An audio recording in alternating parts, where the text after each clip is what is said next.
18 de janeiro. Os becos sem saída da vida.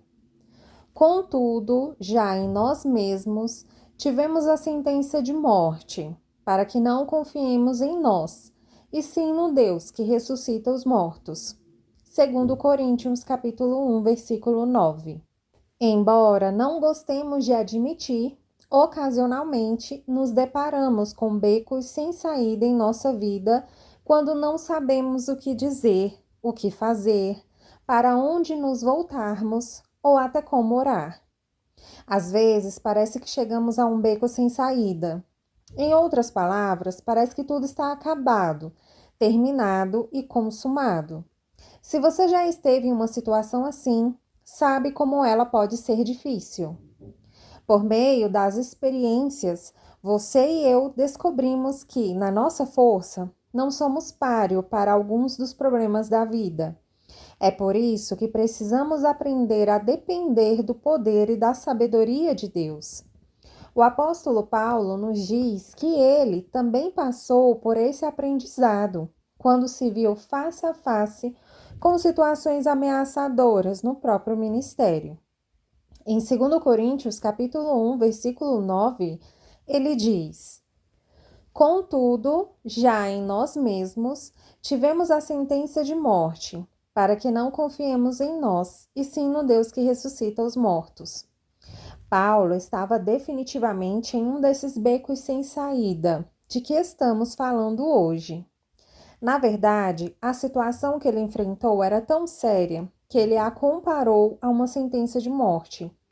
Ele usou uma linguagem bastante dramática.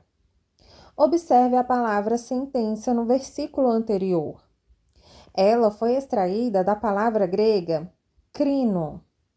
A palavra crino normalmente se refere a um júri que acaba de dar sua sentença final em um tribunal de justiça. Poderíamos dizer que a palavra crino denota um veredito ou uma sentença pronunciada em resultado de um julgamento legal. Depois que toda a evidência é apresentada e o juiz examinou todos os fatos, um veredito é emitido pela corte. Essa é exatamente a palavra que Paulo usa nesse versículo dramático. Ao usar essa palavra, Paulo está nos dizendo que contra ele e seus companheiros se acumularam tantas evidências e tantos problemas que em todos os aspectos parecia que não havia meios de eles escaparem ou até de sobreviverem. Parecia que eles haviam chegado a um beco sem saída. Tudo para eles parecia estar terminado, acabado, encerrado. Você já passou por um momento em vida em que parecia que era fim da linha para você e seus sonhos? Você achou que não havia saída? Parecia que havia tantos problemas acumulados que você não sobreviveria ao que estava enfrentando? Foi exatamente isso que Paulo deve ter sentido quando estava enfrentando problemas avassaladores na Ásia. Ele usou a palavra grega crino para nos fazer saber que, no que lhe dizia respeito, só havia um resultado possível para a sua vida: a morte. Na essência, 2 Coríntios, capítulo 1, versículo 9, poderia ser traduzido deste modo: Quanto a nós, o veredito final havia sido dado, e o veredito exigia a nossa morte.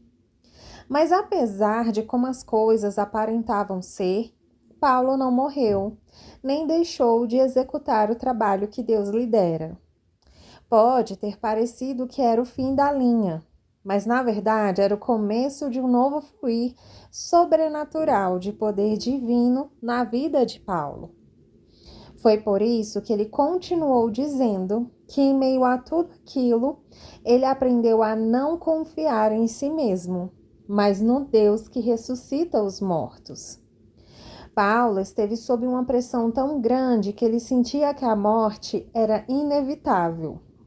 Então, bem no meio dessa situação terrível, o poder de Deus foi liberado e Paulo foi resgatado. Paulo disse que parecia como se ele e seus companheiros tivessem sido ressuscitados dos mortos. Quando você não sabe o que fazer e não tem ninguém mais a quem recorrer, é geralmente aí que o poder de ressurreição de Deus começa a operar em você em maior medida. Como você pode ver, não existe falta de esperança. Enquanto houver um Pai Celestial amoroso a quem possa clamar, ainda há esperança para você. Se aprender a contar com Ele, esse beco sem saída que você está enfrentando agora em sua vida pode se tornar um novo começo. Assim, clame ao seu Pai Celestial agora mesmo. Tenha expectativa de que Ele vai liberar seu poder de ressurreição em seu favor para transformar completamente esse beco sem saída. Minha oração para hoje. Senhor, descobri que na minha própria força não sou páreo para os problemas da vida. Eu te agradeço por me revelar isso hoje. De hoje em diante, por favor, ajuda-me a voltar-me para ti imediatamente, quando eu deparar com um beco sem saída em minha vida. Eu te peço, Senhor, que me ajudes a entregar totalmente cada uma dessas áreas a ti, para que tu possas ter pleno acesso a elas e ressuscitá-las dos mortos, uma por uma. Por favor, mostra-me o teu poder que dá vida hoje. Assim eu oro em nome de Jesus. Minha confissão para hoje. Confesso que o poder de ressurreição de Deus age em meu favor para transformar totalmente os becos sem saída na minha vida. Não confio nos meus esforços ou no meu pensamento humano, mas em Deus e no seu poder que dá vida. Escolho ser participante desse poder hoje, entregando cada situação ao Senhor. Confio nele para aperfeiçoar aquilo que me diz respeito e espero ver seu poder ser manifesto hoje em minha vida. Declaro isso pela fé, em nome de Jesus. Para refletir. 1. Você consegue pensar em outras pessoas que enfrentaram situações impossíveis, mas depois experimentaram o poder libertador de Deus que transformou a situação delas? 2. Você pode citar personagens bíblicos que aprenderam a contar com Deus e experimentaram o mesmo poder libertador? 3. Que tipo de confissões de fé você pode começar a fazer para colocar a sua fé em ação e para liberar o poder sobrenatural de Deus sobre sua situação?